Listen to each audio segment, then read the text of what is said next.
أعوذ بالله السميع العليم من الشيطان الرجيم. بسم الله الرحمن الرحيم. الحمد لله رب العالمين، والصلاة والسلام على سيدنا محمد وعلى آله وصحبه أجمعين. We're still in the book of transactions, the conditions of sales and the prohibited sales. قال وعن عمرو بن شعيب عن أبيه عن جده. So who would that be? ابن حفيد عبد الله بن عمرو بن العاص. So عمرو بن شعيب عن أبيه يعني شعيب، عن جده يعني عبد الله بن عمرو بن العاص. جد محمد بن عبد الله. لا، هو محمد هو روى عن عبد الله بن عمرو بن العاص. So الراوي هو عبد الله بن عمرو مش محمد. So عمرو بن شعيب عن أبيه، هو أحفظ من أبيه، وجده محمد كان يكتب كما كان عبد الله يكتب الحديث. So الراوي هو عبد الله بن عمرو بن العاص. قال رسول الله صلى الله عليه وسلم: لا يحل سلف وبيع، ولا شرطان في بيع، ولا ربح ما لم يضمن، ولا بيع ما ليس عندك. واضح؟ قال لا يحل سلف وبيع، ولا شرطان في بيع، ولا ربح ما لم يضمن، ولا بيع ما ليس عندك. So this is a very important and practical hadith that a lot of people may not be aware of, and it has a lot of practical implications, especially with the digital market. So here Abdullah bin Amr bin al-As says the Prophet ﷺ said there are basically 4 different aspects of transactions that are prohibited. The first one, he said, it is not allowable to have a loan and a sale at the same time. Meaning, I'm going to take a loan from you and buy a commodity from you at the same time. So I tell you, okay, I'm going to buy this car, but I want a debt. So I buy the car for $50,000. Okay, and by the way, I need $60,000. So why is that? Because you will automatically raise the price of the car in order to reward him. Right? وَكُلُّ قَرْضٍ جَرَّ نَفْعًا فَهُوَ رِبًا. So any loan that will bring a benefit, financial benefit to the lender is considered riba. Because, okay, I'm going to give it back to you. So this car probably is $40,000 in the market. Now I'm going to take it from you for $50,000 to reward you, basically, indirectly. So I'm going to pay you a month $5,000 for the next whatever, 10 months. And by doing that, you took basically a loan and paying back interest on it. So that's not allowable. So you can take the loan from one person and buy it from another person. But from the same person, that doesn't work. At the same transaction, that doesn't work. And this is something would be related to what we discussed last time, even bay'atani fi bay'a, right? You basically want to liquidate and you're buying from someone a commodity for more price, right? And then selling it for lower price just in order to retain some cash, right? So that is not allowable either. وَلَا شَرْطَانِ فِي بَيْعٍ, and no 2 conditions in one sale, one transaction. And this is a hadith, يعني the simplest explanation to it, that also you cannot have that I'm going to buy from you, but also you have to sell, I have to sell it to you. Does that make sense? That's the bay'ah thani fi bay'ah. So, okay, give it to me for $50,000 بمؤجل, and I'm going to sell it to you for $40,000. So you keep the $10,000 or the $40,000 to you. Some scholars, يعني the Shafi'iyya said, meaning you cannot have يعني more than one condition when you buy something, and that is not accurate, Allahu a'lam. So we had the hadith of Jabir radiallahu anhu before, when the Prophet alayhi salatu wasalam offered to buy the camel from him, right? He said with one condition, that it has to allow me to reach the Medina, my home in Medina, basically. So the scholar said that any condition that affects the commodity itself is not allowable, right? Meaning, I'm going to sell you this car, but you cannot drive it on Thursdays and Saturdays. I mean, what's the use of that? So that's shart fasid. So this is not allowable, right? But you can say, okay, I'm going to buy this car, but you have to deliver it for me to Galveston, for example. That is allowable. And then you have to wash it, and then you have to get the new tires, right? So this is all, allowable. Even if it was 1,000 shots, 1,000 conditions, that is okay. قال ولا ربح ما لم يضمن. This is very important because a lot of people, this is a very common practice in our countries. So also, not allowable to have the profit of something that is not secure. Meaning you don't have control over it and you cannot secure its delivery, right? So what happens, a lot of people would say, okay, I'm gonna buy the crops of this land from you, right, for this season. I mean, it is already sold and you haven't even planted, right? So that is not allowable according to the majority of the scholars. So you have to own it, you have to have control over it, and you have to guarantee that it doesn't have defects in it, and you can deliver it, right? With the specifications, with measurement, an exact delivery date. But okay, let's buy this land, what's in it? This is something that is not allowable. And the last one, the fourth aspect of prohibited sales, وَلَا بَيْعُ مَا لَيْسَ عِنْدَكَ. And you cannot sell something, again, that you don't own, you don't control. How is that? Okay, sell me this car, and what happens, I sell you the car, I say, okay, I'm gonna deliver it after a week. And then you go and start shopping for a car, and it may not be the same car that the person asked you for, right? And this is something people, how they do it, they put the products online, and they actually don't have the product, right? And they get these sales and say, okay, we're gonna deliver it to you after 3 weeks. And now they start shopping for it, and they may not even have it, and says, okay, well, we're gonna return, the money to you because we don't have it. By that, you wasted the customer's time, right? Or you buy something similar, and it is not the same thing, right?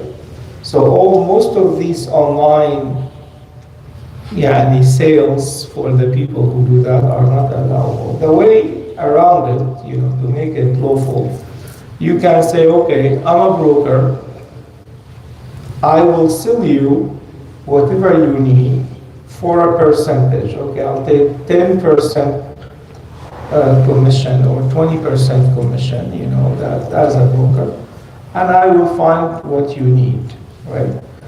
Or the second one, you can charge it for the seller, right? You say, okay, well, I'm going to sell your products. This is what Amazon does, right? I mean, they do it right. They sell the product from different, they only provide the software basically and the delivery and that stuff. But they don't own the commodity itself, right? A lot of times it's a third party and they're just selling their product and they charge a percentage for that. So that is allowable. Or the third aspect, you can say, this is what they call Bayr Salam. Bayr Salam, basically, you say, okay, tell me the specs you want exactly, okay, and I'm going to give you this, but you have to pay cash upfront and you have to agree on the sale, on the price, and you go and make it. And this is what we do a lot of times, right? When you buy a house, a lot of times you pay upfront, down payment, 20%, 30%. And you agree on the specs. It's going to have to be 4,000 square foot. It's going to look like that, to the best of your ability. And that's allowable as well. Is that clear? So, but selling something you don't own, simply is not allowable.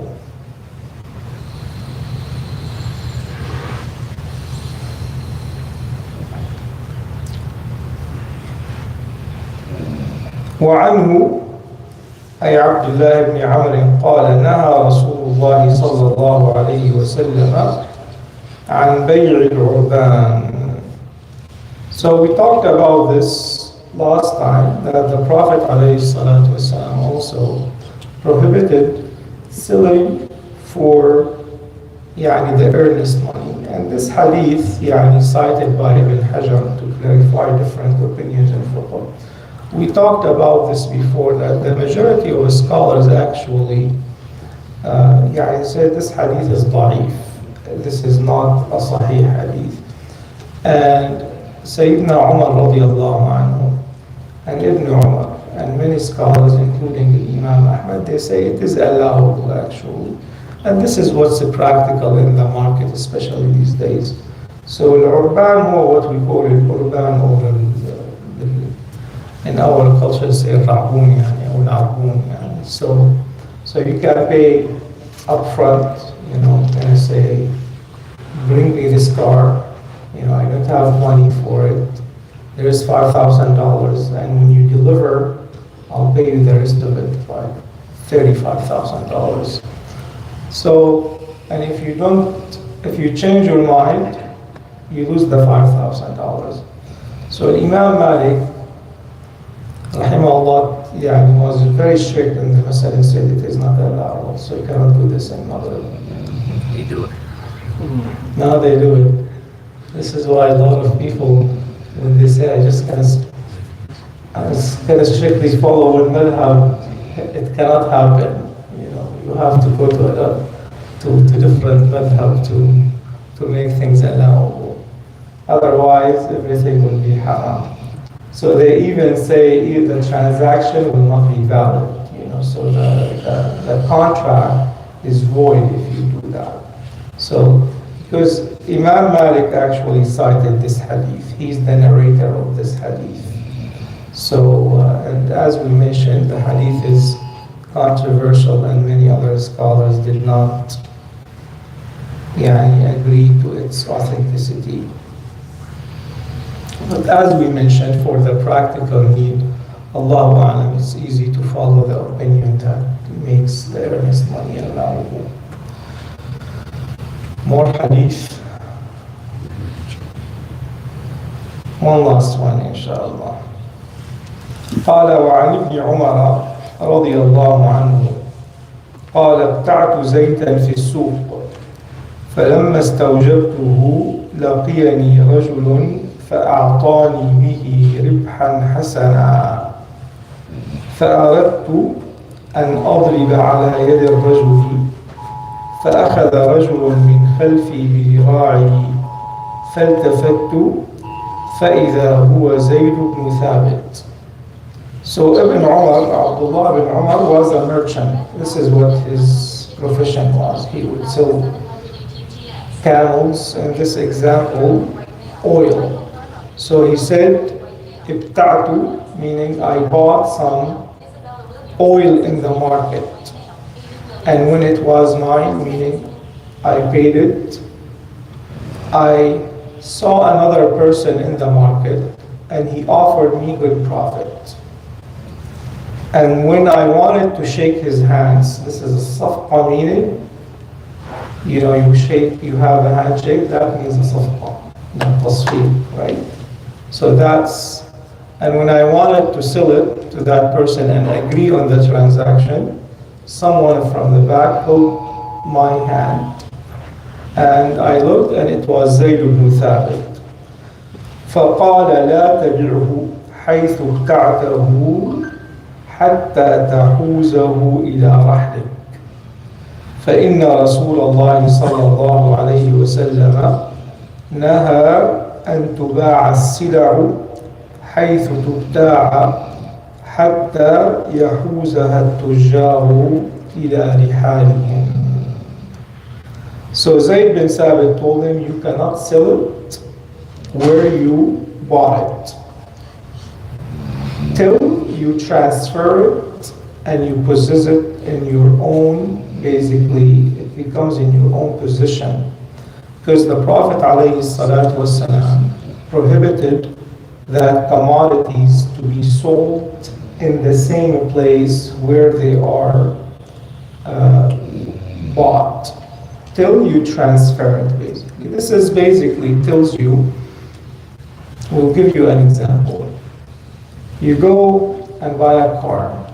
It's a car market. We'll give you different examples, inshallah. So you go buy a car, and it's still in the dealership lot, okay? You cannot sell it while it's there. You have to own it, move it out. It's delivered to you, and after that, you can sell it. Why is that?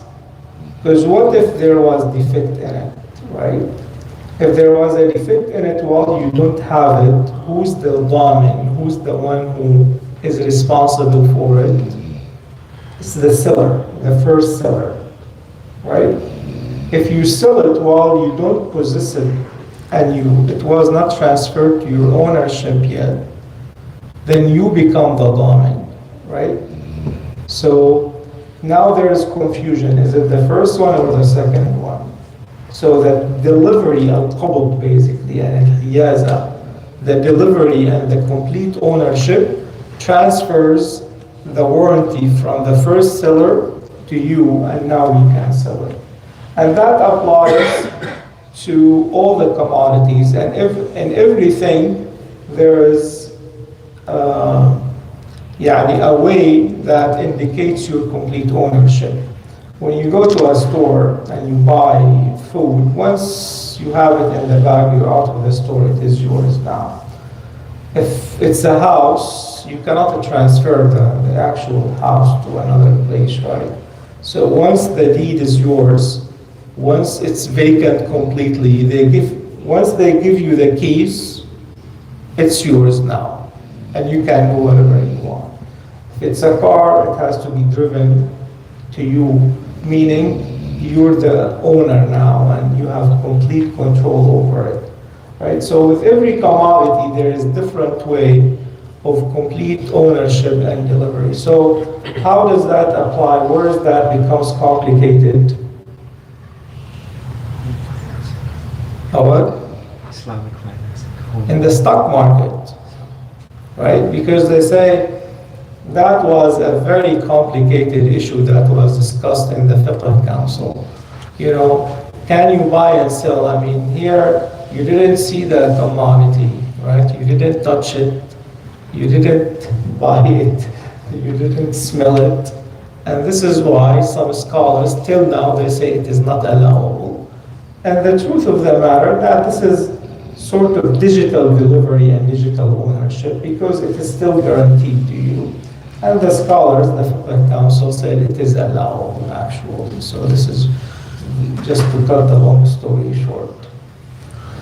وصلى الله على سيدنا محمد وعلى آله والحمد لله رب العالمين.